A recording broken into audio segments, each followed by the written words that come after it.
Njoo tap tap hapo. Kimbiza bana. Kwani sisi ya mwisho. Sima kwanza nikupe maelekezo na wewe. Hapa mke wangu umeona huko? Umeona? Aile kwa. Aile hapa chanya iko. Safi wewe utafaulu. Ndio naweza kupendaga nipe mkono. Sasa hapo nasikia. Nimeaga pende digeni na mke mama pale nina bibi ndogo nyumba ndogo, unajua si wanaume. Mke wangu pale tukitu na miaka 5. Hatupati watoto pale nyumbani. Ila babani akajiongeza pende mwenzangu siwezi msomi.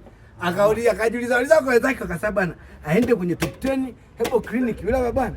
Kufika pale akampa dawa, ametumia pede mkudada nililia mimi. Baada ya kupata mtoto mmoja tukapata mapacha. Nikasema pede hapa matumizi pede mimi nafanyaje?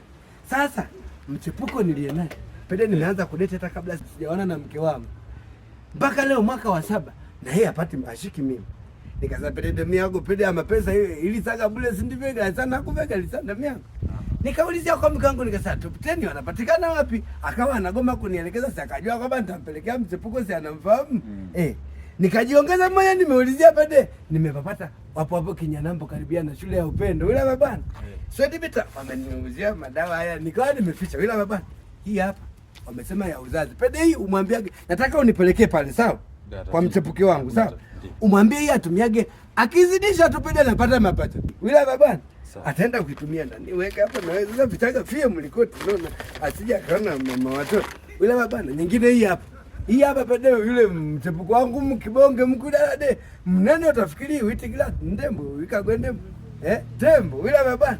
Sasa hii hapa inatoa uzito, inapunguza mafuta, lakini pia inapunguza hamu ya kula. Uyesi anakulaga sana ndio maana ananenepa wila babana. Kwa mwambie na yeye akaitumie sambi. Waga kibaomba wila babana.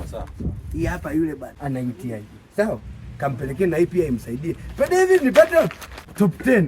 Mwambie akitumia hiyo tunakaa tunaanza kusubiria matokeo. Kama mke wangu mimi alitumia hata mwezi au kuisha tayari akawa ameshapata ujauzito. Yule bwana. Haraka nenda peleka bana hizi. Asikukute hapa. Nikupe ni boda za siku hizi. Unashinda bwana nenda.